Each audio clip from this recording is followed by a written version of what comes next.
CF benchmarks. What you're about to hear is a recording of a CF Benchmarks X Space captured live. First off, I'll start off with introducing myself and the team. My name's Gabe Selby. I'm the head of research here at CF Benchmarks.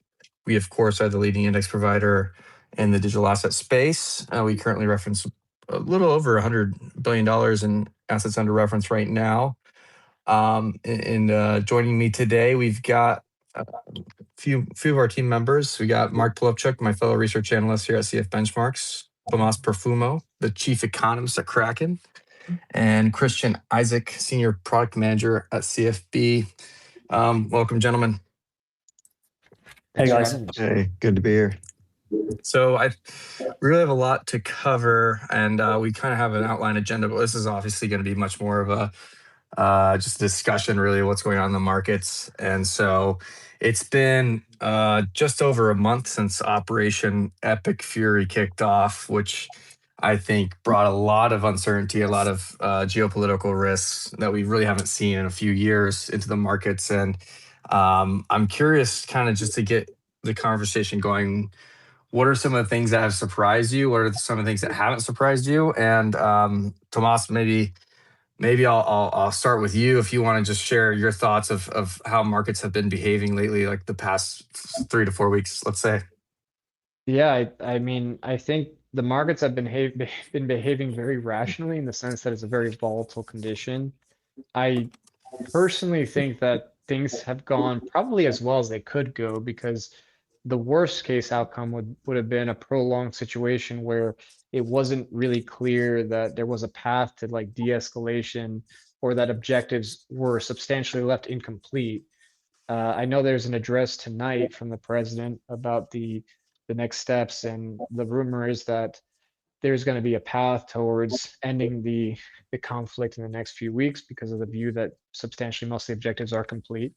And so I think it's probably as constructive as you get, but the damage has been done, at least from market expectations. You can see that in the CME Fed Watch, the Fed funds rates, futures expectations, which is you went from like 2, possibly 3 rate cuts for 2026 all the way down to no rate cuts priced in and the possibility of a rate hike. And that happened in the span of, call it 2 to 3 weeks. It's really violent. So yeah, it's kind of ironic. Fundamentally, I think you might have navigated this conflict as well or gracefully as you can, but certainly the markets took a hit. It's been interesting to see, I guess, in some ways, what's worked and what hasn't worked. I think it's obvious that crude prices, Brent, WTI, both the benchmarks have obviously just completely ripped because of the supply shock. But it's been kind of a bit a surprise for me to see kind of how much the term premium on the bond curve has dominated the rates market, meaning that, you know, when you do get these risks off events, of course you expect dollar strength, which we saw, but you typically get a flight to safe haven assets like Treasuries. And in that sense, we've seen how like the yields on 10 years, on 30 years have kind of ripped up. So it's been interesting to see, I guess, like how the duration but hasn't really been protecting investors' portfolios. This is very similar to how how it reacted with the trade war back last year. But you're basically not getting any protection with duration bonds. Instead, you're kind of having to find other, you know, thematic themes in markets that you have to be very tactical with and timing, and that's, you know, getting exposure to energy commodities. And then you also have the whipsaws from what you were saying, Tomas, about, you know, these objectives being met and the timelines moving, you know, left and right. So I'll pass this over to Mark. Mark, why don't you give us a little bit of breakdown on what you're seeing? Maybe give us some themes here on the digital asset side specifically. For me, one of the things I was actually the most surprised with is how well Bitcoin actually held up during all of this. If you asked me like a few months ago if there was a war, where would Bitcoin be? I totally would have said 50K. I wouldn't have guessed that it actually held up as well as it did. And I think a lot of that was just due to the sell-off that we saw through January, February, when the market structure bill got priced out. I think that kind of priced a lot of the risk into it. So we were already pretty much as low as we could go. within the space too, just some of the altcoins plays that have been moving have been interesting too. In our DAX segment, the computing segment, so Tau and Fetch AI have actually performed pretty well as the demand for compute is still pretty strong. So there's like when you look through on the other side of this crisis and where the world's going to be, I mean, there's still going to be that demand for semiconductors, for compute, for AI. That's not going anywhere. And then some enterprise software still should remain pretty strong. So that's kind of how I like to look at it. We just updated the numbers for our monthly market. Did you see anything that was kind of sticking out as far as with our flagship indices? Yeah, it was our. It really was some of the. I mean, obviously our CF broad cap and large cap indices did the best, and then the DeFi too. I was a little shocked that we saw, some of like the major layer ones in our smart contract platforms actually pull back again last month. I would have expected that with some of the positive developments on tokenization, with the NASDAQ and the NYSE looking to move to tokenized markets, that those would have actually done better. So there might be an opportunity there. That looks like a little bit of a dislocation to me. Cristian, last but not least, before we kind of turn the page here on kind of the overview of markets, what are some of the things that you're looking at currently? I know you always have some interesting pockets of the market that you keep an eye on. Yeah, I mean, so the Iran-US conflict is definitely a great real-time example of how macro regimes take over the markets. So as you guys pointed out, initially we saw a classic risk-off reaction. I mean, it's definitely surprising how Bitcoin has held up. I think it initially dropped not so much. It was already starting off a very low base, and so it dropped around 66K. But what's interesting is what has 66K. But what's interesting is what has been happening ever since, which is where right now Bitcoin has recovered back to 68. So effectively it's been flat to slightly positive throughout the whole episode. And when you compare it to the other assets, equities have been much more volatile within their context. Oil obviously reacting to the supply shock. And so it feels like Bitcoin hasn't really behaved like a panic asset here. It's actually held up relatively well. And so, it kind of also reinforces the broader point that Bitcoin's role isn't always necessarily fixed. It's not a risk asset or a perfect hedge. Sometimes it's largely regime dependent. And it's in this case, it's shown a degree of resilience despite a major geopolitical shock. I think, and the last point from my end, it will also be interesting to see how the whole inflation plays out when the US releases the print the next print. We've definitely seen already the effects that the whole shock supply has had on the European markets, on the European inflation rate, which increased 60 basis points from 1.9 to 2.6. And so it will be interesting to see how that plays out for for the whole fiat debasement narrative, where usually Bitcoin plays out very nicely.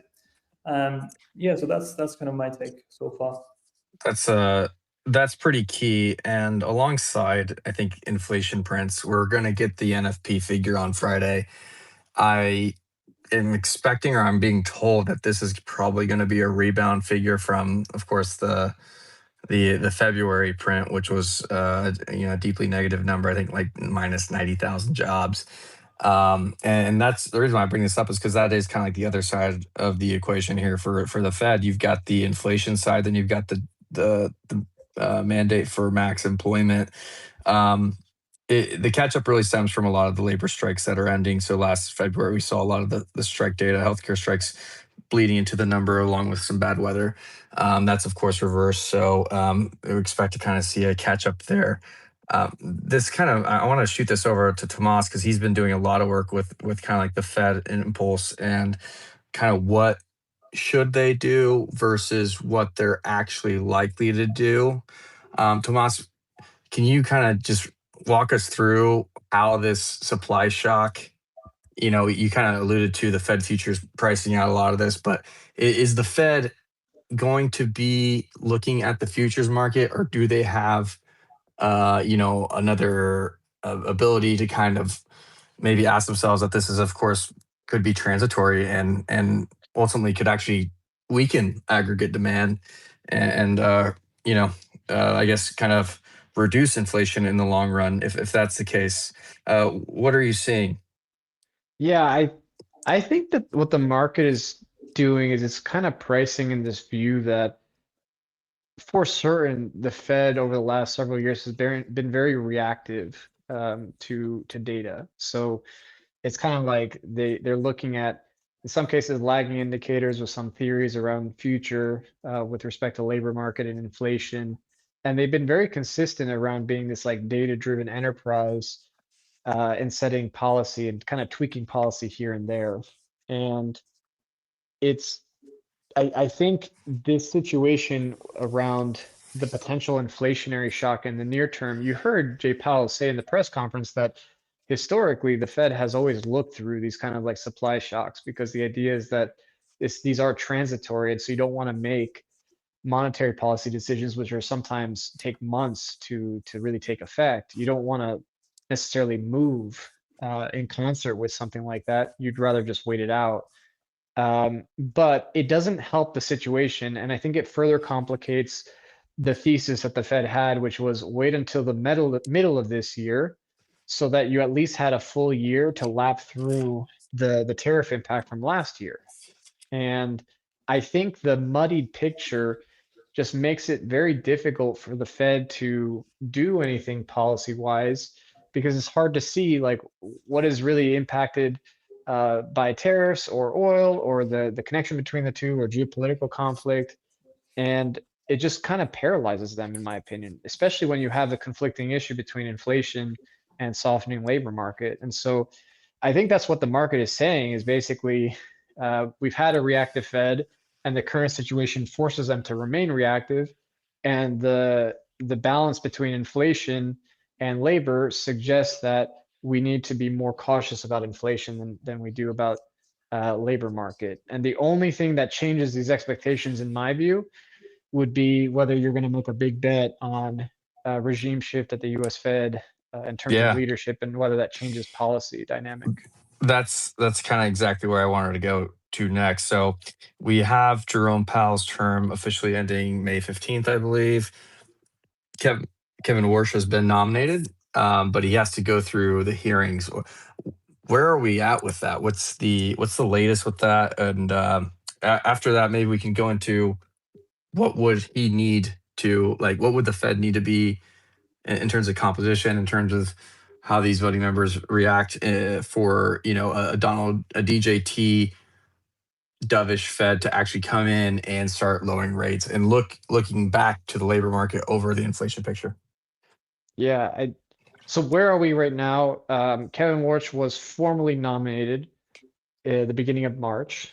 My understanding is that as of last week, he's still missing some administrative paperwork around financial disclosures and ethics disclosures that are required for a nomination hearing to get set.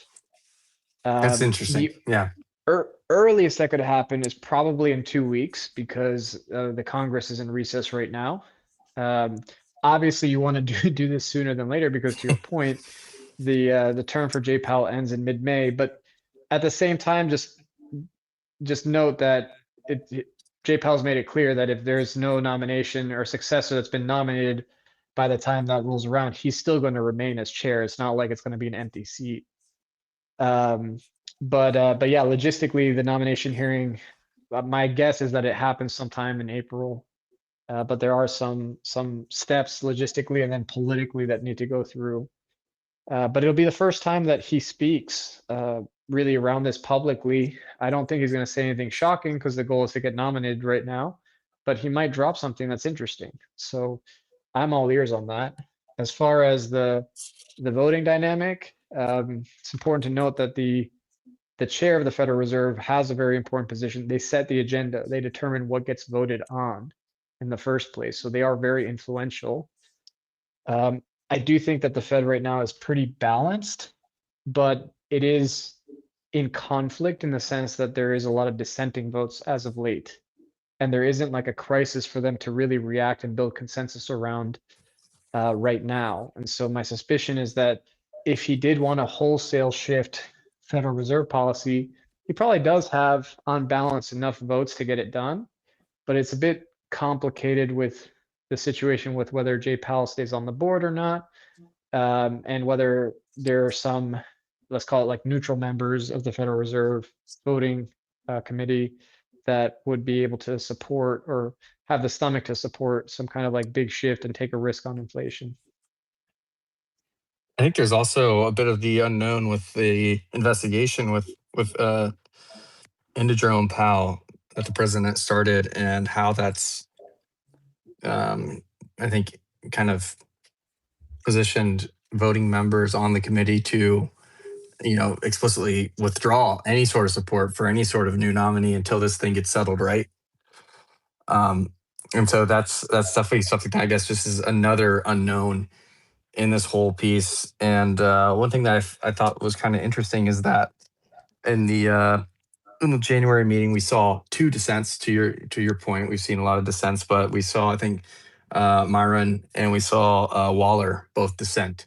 And then in March, we of course only saw Myron dissent. So we Waller essentially said he's okay with leaving rates unchanged after saying that he wanted interest rates to be lowered in the January meeting, where of course the data has also kind of, I think, vindicated a potential decrease in the rate with the fact that the NFP print for February was just so bad. Yet he's also kind of withdrawn his dissent here going into that, which maybe tells me that he's either, has kind of like a political bias with the fact that he was really gunning for the nomination from the president. And since he's out of the running, now we're seeing a little bit more honest voting dynamic from him. Or the other side of the coin would be that he's kind of more concentrated actually on this inflation thing, and it's really starting to overwhelm the weakness in the labor markets. But that's just kind of like an interesting thing that I was watching in the last meeting. Gentlemen, Cristian or Mark, do you guys have any Fed take? Yeah, it's interesting to me on what they're gonna. I mean, I almost think they should look through the inflation from this, because if you're looking at it like it's a rate of change from a year ago, and you have oil cut at 110, you have an energy based inflation spike. A year from now, it very well could be, $20, $30 a barrel lower, and then you'll end up with a print that's sitting at like 1%. So you could probably safely assume they should look through it. But just looking at some of the hiring data, the hiring rate in February, per the latest JOLTS report, hit the same levels they were at April of 2020, and in which was also about the same level it was at in 2009. So there's some real weakness in job creation. I think they're going to have to almost give that some more weight soon, even if they are reactionary. Yeah, this is the no hire, no fire economy, right? So we haven't necessarily seen initial claims pick up, but obviously the demand for labor, whether you're looking at job openings or the U.S. hire rate in the JOLTS report, looks pretty bad right now. So it just doesn't show like a labor market that's exactly consistent with an overheating or an inflationary economy, outside of the supply shock that we're getting out of the Middle East. But one thing that I think we can kind of just all agree on is the balance sheet dynamics. And we've seen how the balance sheet has already started to expand since the end of QT back in December. Cristian, I guess this kind of tees you up here to talk a little about money supply. What do you expect from the Fed's balance sheet going forward, in a post-QT world? Well, I mean, I think it's kind of what everybody's trying to figure out. I mean, the fact that it feels like it's definitely, I mean, it's known for a fact that Fed right now is at crossroads in terms of where is the downside risk? Is it on the first mandate, on the jobs side, or is it on the inflation side? And with the whole Iran issue, it's definitely made it, muddier, especially. I mean, arguably before it was definitely inflation. The concern was bigger on that front. However, now with the whole Iran-US conflict, it's definitely much more complex. And I think that, as you guys said before, kind of paralyzes a bit the Fed on what to do next. And so, well, let's see. I mean, it's something that you know, a lot of people trying to figure out, and you know, actually we did a bit of research just to you know, to follow up on your segue. Back in the day, before, you know, the whole tariff war, the whole Iran war, which was the you know, the analysis or trying to find a valuation metric for Bitcoin, and we were using global mining supply at that time, and so we effectively built a Bitcoin short-term forecast model, 4 to 6 weeks, using the global M2 money supply. And so the goal wasn't to claim a universal truth, but to test whether a macro liquidity proxy could help explain and anticipate BTC return. And so this leads directly, I feel, into a deeper discussion about what works and doesn't in financial modeling. So one of the oldest principles, as you may know in finance, is correlation does not imply causation. So just because you know, money supply and Bitcoin showed a strong relationship doesn't mean that money supply causes Bitcoin moves, or that relationship will persist.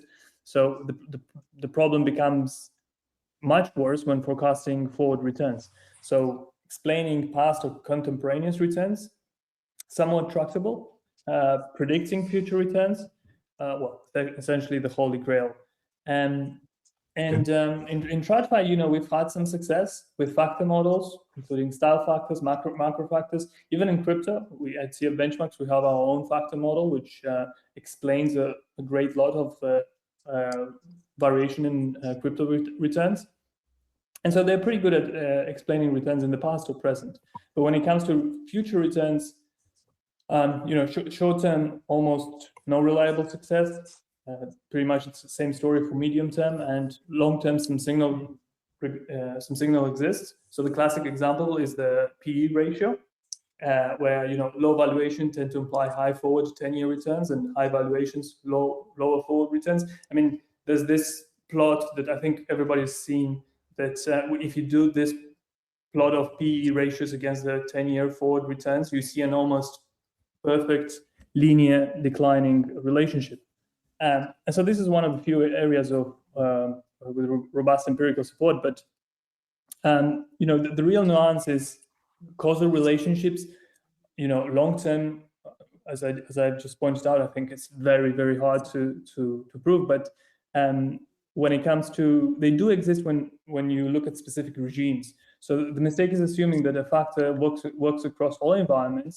In reality, you know, markets are non-stationary, and drivers of returns change over time. So instead of asking what always explains Bitcoin, the better question is what is dominant right now. And so coming back to the global mining supply and Bitcoin, that was kind of a regime that worked at the time that we did this analysis, which was, you know, 6 months ago or so, but then it broke. So there was a period, 1 year, and even further than that, if you look even further back in time, you can see a very strong relationship. But anyways, just sticking with our period of analysis, it was very clear that you know, global liquidity was a dominant driver of Bitcoin, and so the relationship was strong enough to have short-term predictive power.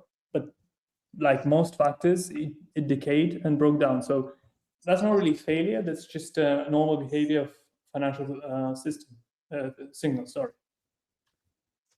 Yeah, I think so. On top of, like, you know, what are people trying to figure out between, like, what's going to be the most important risk for the Fed? Is it going to be inflation? Is it going to be labor markets? People are looking at this M2 relationship with Bitcoin and pointing to it and saying this is broken, this isn't working before. As a former person that worked in portfolio management, you know, you look at these correlations in kind of a window where you say, okay, these aren't static, they tend to move, and sometimes they're correlated, sometimes they're not. You try to understand, does this, you know, these two relationships, should they hold water over time? And do these dislocations present opportunities? And I'm just going to give the audience and the group here a little bit of examples of what we're seeing as far as current dislocations on top of Bitcoin M2. which historically, these two pairs or these two things that I'm going to be listing off typically go hand in hand. First one is gold and real yields. That's, of course, a very famous chart shared across Wall Street where you see real yields go down, gold goes up because it's a non-carry asset. That relationship's kind of been breaking down. It has not really worked. We've seen real yields go up along with the gold prices go up in the past 12 months. And that's because, like maybe what you're saying, Cristian, there's outside drivers that are probably explaining why gold's performing well in a rising real yield environment. At the same time, if you look at the Forex market, you typically have this check with interest rate parity or cross interest rates. That hasn't worked since the trade war. So it really, cross interest rate analysis to explain Forex moves really has broken down. And I think that's because you've seen such a structural de-dollarization following the trade war. That's starting to come back into sync. I think Torsten Slok from Apollo had a good chart on that like a few weeks ago. But what I'm trying to say is I guess these relationships are not static. We should expect for M2 and Bitcoin to not always work. But we've done a lot of research and this topic recently. We published a report in mid-March, and Mark, you kind of helped broke down the numbers. Why don't you kind of go through kind of what you found in the M2 Bitcoin relationship and the divorce that they had recently? Yeah, so we took we took a pretty good look at this over a longer time frame. We ran the regression all the way back to about 2015 when we did it in our most recent paper. And then we took a Z-score as well, just to kind of look at some other times that this dislocations happened. Other times that we've been kind of at around 1 sigma below what we would expect the relationship to be, or a 1 standard deviation move to the downside, was in the summer of 2018, March of 2020, and then in June of 2022. And all those times that we saw things kind of this relationship break down, a couple of them, we had a pretty big catalyst to do that. So we saw in summer of 2022, we had all those lenders blowing up, Voyager, Celsius, BlockFi. We had that dragging the market down. And then if we look back to March of 2020, that was during the pandemic that we saw the breakdown. So we get these pretty large dislocations typically when there's some sort of catalyst.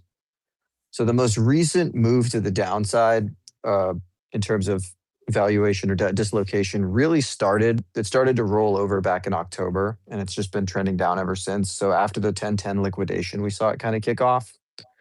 And we're sitting down now pretty close to as far in terms of standard deviations from the mean here, what we would expect, as we were in that summer of 2022 kind of time period. So if we want to think about what we could look for this to come back, we're really looking for a catalyst here. So we could see that in the form of renewed buying from ETF flows, a rotation towards Bitcoin, which we've started to see a little bit. We saw a month of net inflows last month, following some outflows earlier in the year.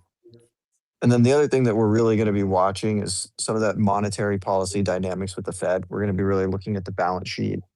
That's where we probably want to see it, is we want to see rates come down all the way across the curve, as well as the Fed begin to move more liquidity into the system. It's typically times like that we've seen that relationship catch back up and pair back up, and then we've seen Bitcoin move and deviate to the upside.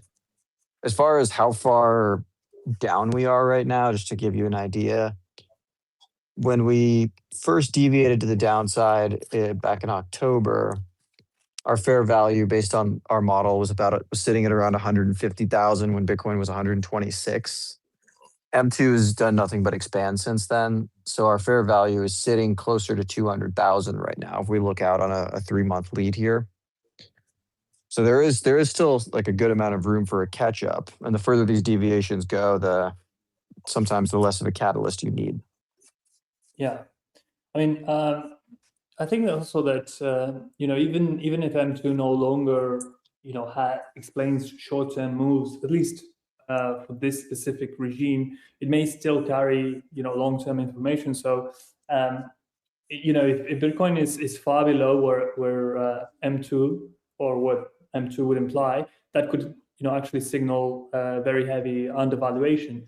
So the key is don't discard a a factor or a signal entirely, just reframe its time horizon and its role. And then another very important thing is, I know that at the time and during our analysis, we mainly focused on the dominant driver, which is M2. But I think it's equally important to not focus on a mono-factor thinking perspective. Instead, try to use multiple independent signals. So, are they pointing in the same direction? Are they conflicting? How do they interact? And try to kind of draw conclusions from each of them, basically. And I think that's kind of a good way of framing it, and how we can further, it actually be very interesting to see how, where would the model point if we were to include some other, basically factors that are dominant at a specific point in time, or that we have found to periodically show, to show which direction Bitcoin is heading in. Sometimes it's just as simple as, what's the investor's appetite for assets, across the whole smorgasbord of things that are available. And so we saw last year how gold has kind of ran away from Bitcoin on relative terms, and that ratio is now, I think, starting to turn around, but really kind of hit in the lower band of Bitcoin gold ratio. And I know, Tomas, you've got a lot of insights here on gold flows, on Bitcoin flows. Is there anything there that's really sticking out that you've seen over the past 12 months? Yeah, I mean, it's really interesting because the people, I think, are pretty selective on the time horizon. But I look at a chart that looks at net flows from equity markets into Bitcoin and gold. So it's basically comparing global gold ETFs and primarily Bitcoin ETFs in the US and MicroStrategy, because those have been the two biggest equity vehicles for purchasing a Bitcoin the last 2 years. And when you look at a 2-year chart, again, going back to January 2024, when the Bitcoin ETFs launched, what you see is that both assets, gold and Bitcoins, have received about on the order of $105 to $110 billion of net inflows each. With Bitcoin, it happened over the course of 2 years, roughly evenly. Perhaps 2024 was a better year than 2025, but it was roughly even. Gold, all of those, that $105, $110 billion net inflow happened during 2025 in a very compressed time frame. So it really speaks to the period of outperformance between the two, because Bitcoin vastly outperformed gold in 2024. Now, what's interesting in the last month is, someone said earlier, Bitcoin ETFs saw about $1 billion in net inflows for the month of March. It's the first month of monthly net inflows for Bitcoin since October. So we had a long stretch of outflows. And interestingly, when I do the comparison with gold, March, when looking at MicroStrategy and Bitcoin ETF net flows, it's the first month since I believe July of last year, where the amount of purchase activity between Bitcoin ETFs and MicroStrategy outpaced that of gold ETFs. In fact, gold ETFs had a big net outflow globally, about negative $8.5 billion worth. So it also, again, speaks to that the reversal in performance, where gold has been substantially underperforming Bitcoin. And I think it really speaks to just like this migration away from the momentum trade in gold in the face of the conflict, and people starting to see Bitcoin as like a more viable competitor or safe haven asset in a short time frame. So very interesting kind of like movement on that side. Gold has a lot of things going for it, and so does Bitcoin, I'll admit. One thing that gold does not have going for it is a treasury company that just tries to issue out more stock and continuously bid the asset. Right? I'm not aware of any gold treasury companies. I'm not sure if am I wrong? Do you guys know of any, or is that the situation here? I mean, that's what the ETFs are for. Yeah, it's true.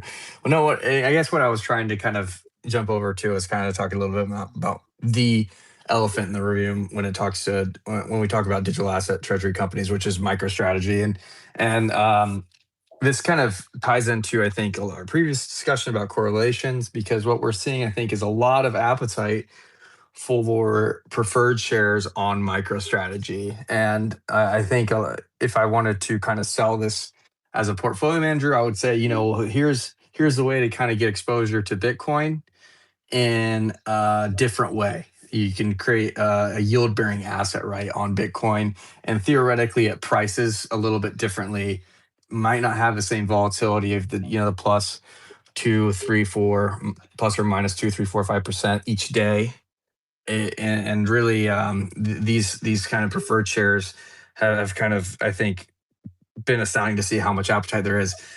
Tomas, could you kind of walk us through kind of like the MicroStrategy suite, I guess, of what they're offering, what's going on, as far as how they're fundraising now to buy more Bitcoin? Yeah, so there's been a big shift between 2024 2025 on this front. They've been very active on the common equity side. So they've been consistently issuing equity over the last 2 years to buy Bitcoin, and a substantial amount. We're talking tens of billions of dollars worth of common equity.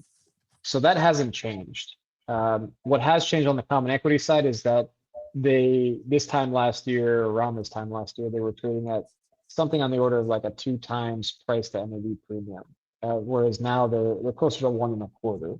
So they have to issue a lot more shares to raise the same amount of money. It's basically the outcome.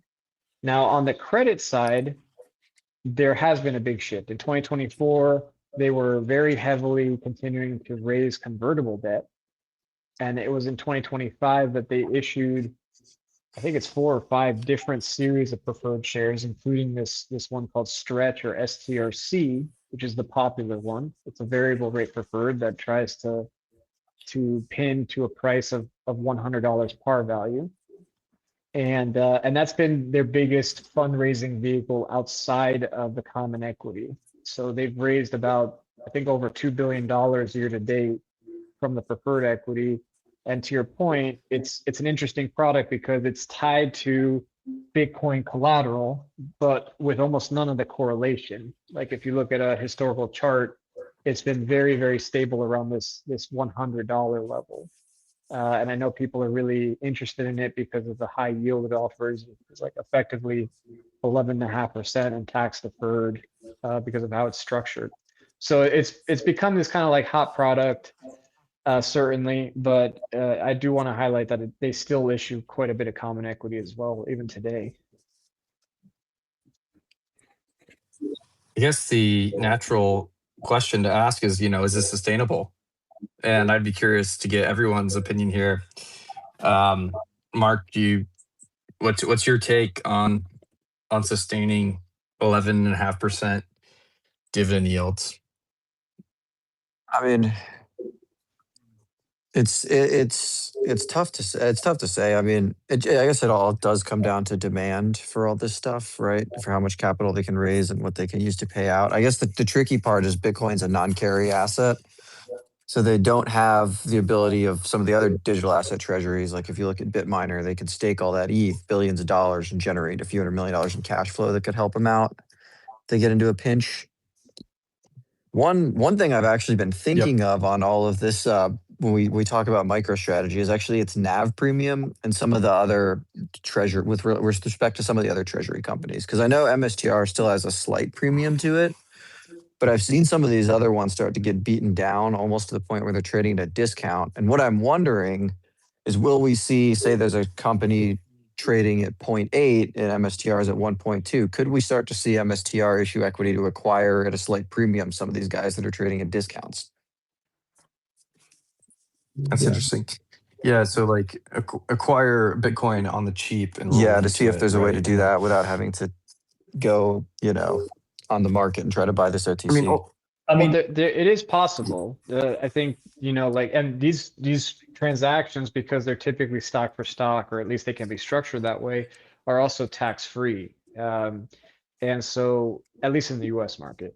And so it's actually, in theory, pretty easy to do and possible. I think the biggest problem is probably twofold. One, when you're negotiating these transactions, there are some of these smaller vehicles where the management team either has a very significant share of voting authority, or they might have very favorable severance clauses that makes that discount less of a discount when you have to factor in the all-in cost of the acquisition.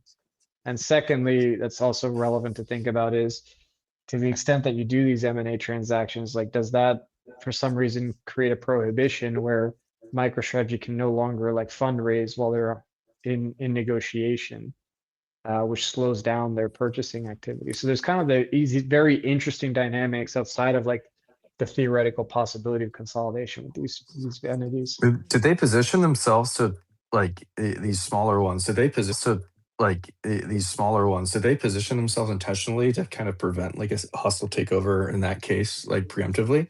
I wouldn't say that they structured it with the purpose of preventing a hostile takeover, but in effect, especially with like the decline in the value of the asset, like some of those packages that can be dollar based, they grow as a relative percentage of the total value of the company. And so, yeah, I don't know that it was intentional, but it has a similar effect. Mhm.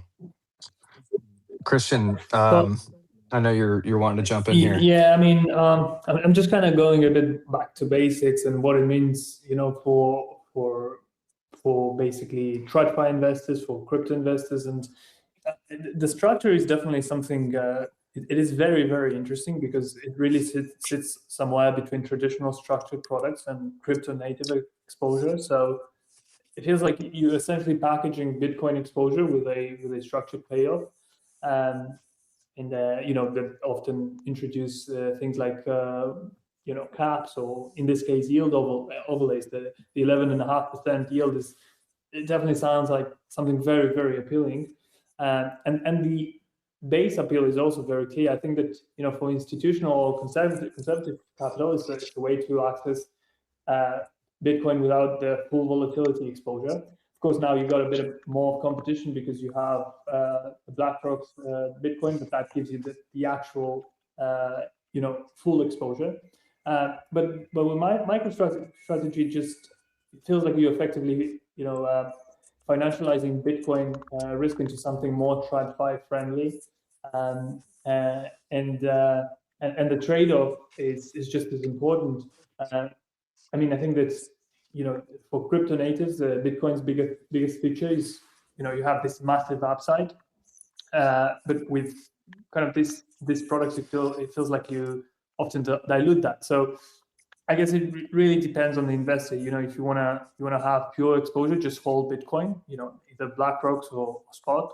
But if you want some sort of risk, quote unquote, risk managed exposure, MicroStrategy can provide that. So I guess the bigger picture is feels like this is part of the broader trend of Bitcoin becoming a financial asset that can kind of be sliced and repackaged, if you will, across different risk profiles. Yeah. I mean, I guess we'll see if it works out. I think obviously to go back to basic principles for these yields to kind of sustain, Bitcoin has to perform, right, and start to appreciate. Otherwise, I think you're left with just shareholder dilution, and that to me probably isn't sustainable. But fortunately, I think the asset underpinning all this, Bitcoin, does have a tendency over the longer term to appreciate quite dramatically. But it's really interesting, like you're saying, Cristian, the utility that we're seeing with institutionalization of Bitcoin. You mentioned structured products. All these things kind of take what would call like a non-yield bearing kind of like basic asset, in a sense that it is what it is. Price goes up and down and turns it into either a yield bearing asset, or maybe you get certain types of payoff structures, all due to the volatility features of Bitcoin. So, structured products is definitely something that I think was talked a lot about in the recent October 10th blow up. Jeff Park had a really great piece kind of outlining his thesis on what happened on 10/10. And he, I think, spoke a little bit about, the structured product market that's starting to develop on Bitcoin.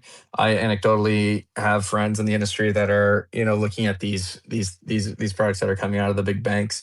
And the reason why they're appealing is because you can get exposure to Bitcoin, but maybe have a 20% buffer before you have to eat the share. So you have a little bit of protection. Perhaps you are harvesting volatility and creating like an income stream. Perhaps you're levering it up. Maybe you're getting like 2x to the upside up into a certain limit.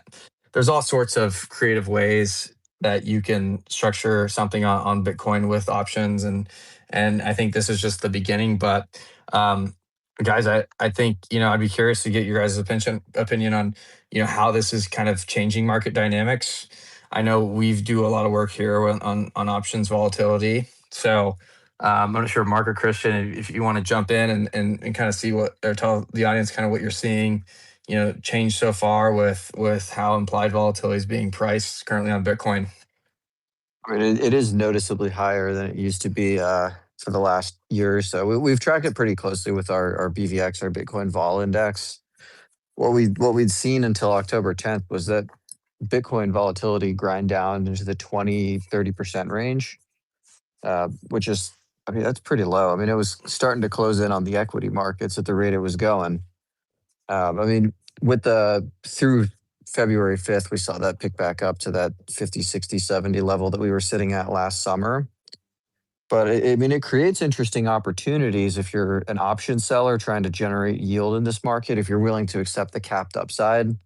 One of the covered call ETFs we've been tracking is, has about $900 million in assets in it. And I took just the dividends in the price to check the trailing 12-month yield, and it's yielding something like 40% right now. Or so if you were holding it over a year, you could generate about a 40% yield. And because the price was basically down over the last 12 months, you really didn't give up anything in terms of capital appreciation. So if you get into these sideways down, these volatile markets, selling the vol can be pretty attractive here. You just got to watch it, when it comes back on the upside, because you are capping your upside when you do that. Yeah, that makes a lot of sense. Cristian, what about you or Tomas? Do you guys have any view here on structured products and Bitcoin and kind of like what that means for the market? I mean, I think kind of by definition, if you have these vol products and they get really popular, they have the the capacity to really how do I put it, like slow down or mute volatility in general. And so you have this interesting conundrum where you're trying to monetize volatility, but by having the market on these volatility products get much larger, you start to subdue the volatility within the market itself. And so the correcting mechanism over time is that they become less interesting. I think my personal, I personally don't find them super interesting right now because we've had so much downside that, do you really want to sell upside volatility in this market environment or potential upside volatility? I find it less favorable, but to your point, the implied vol has gone higher, so maybe there's more of a premium there. We'll have to see how the market develops. I think the interesting thing with STRC in particular is that there's a lot of collateral value behind the credit there. Like there's over $50 billion of Bitcoin held with MicroStrategy, and between the preferred and their convertible debt, that number is more like 15 billion. So there's still a lot of asset value compared to the total credit on that platform. Are they still trying to go with the 42-42 plan? Does anybody know? Yeah, I mean they authorized the issuance of additional equity and additional preferred, and so I mean they're signaling, I think, pretty clearly to the market that their intention is, as long as they're still able to, that they're going to be issuing more securities to go out and grow their treasury balance. They don't have a target for how much Bitcoin they want to hold. They do have a target for this like concept of Bitcoin yield, and I think they're roughly like meeting almost half the target for this year already. So yeah, I think they're telling you that as long as the market allows them to, they're going to keep growing the balance sheet and keep buying Bitcoins. What's different this time versus the prior bear market is in the prior bear market, they were trading at a discount to NAV. And so they really couldn't issue more shares to go and do so. But the market right now, again, is trading at a slight premium, like 1.25, so they can still do it.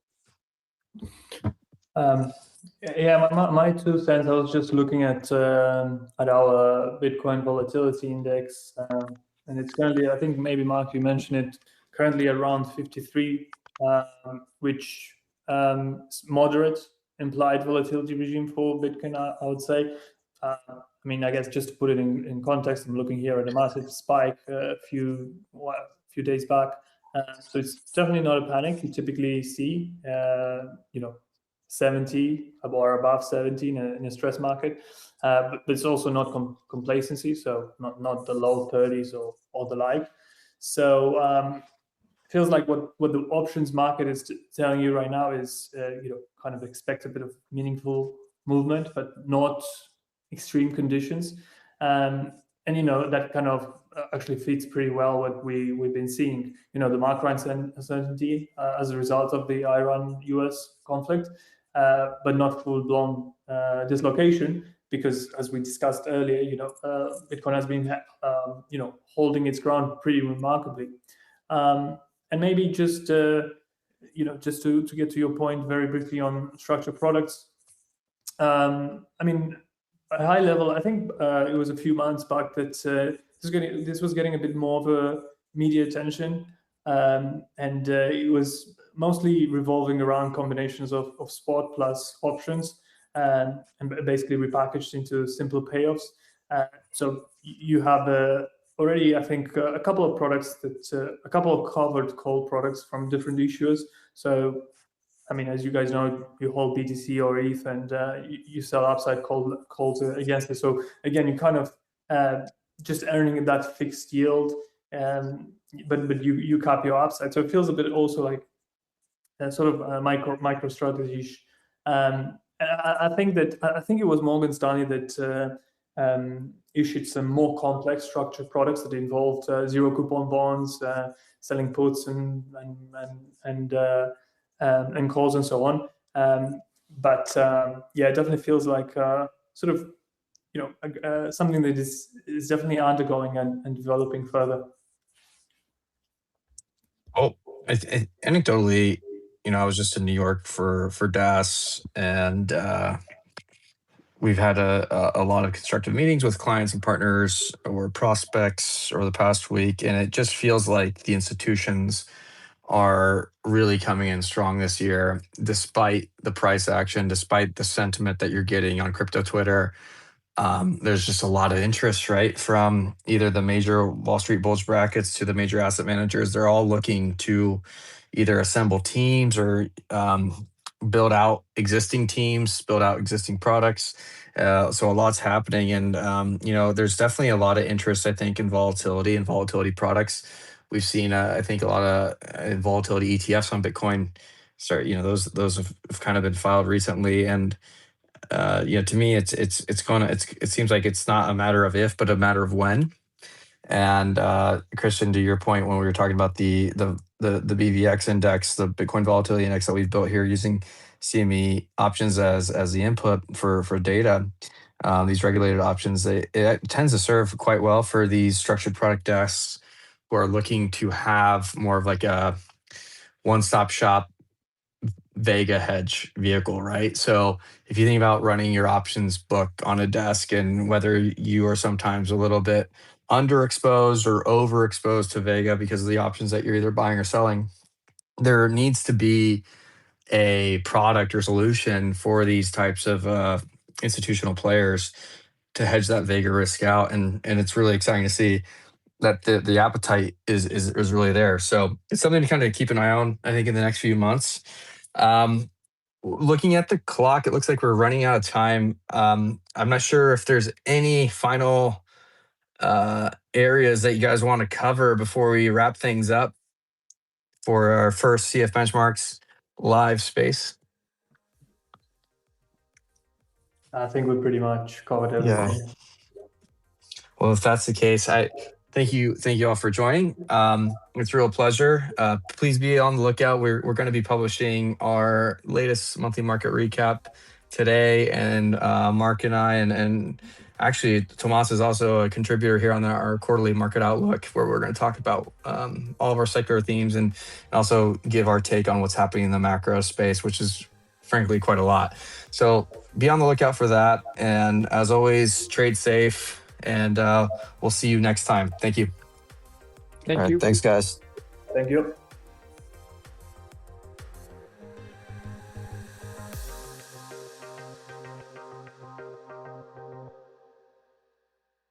Thank you for listening to CFB Talks Digital Assets. This recording is for informational purposes only and should not be considered investment advice. This recording is not intended to persuade or incite you to buy or sell any financial products noted within, including but not limited to exchange-traded funds, mutual funds, equities, other instruments that reference any index provided by CF Benchmarks Limited, or crypto assets. Any commentary, interviews, and discussions are opinions only and should not be considered a personalized recommendation. Please contact your financial advisor or professional before making an investment decision. Note, some of the underlying instruments cited within this recording may be restricted to certain customer categories in certain jurisdictions.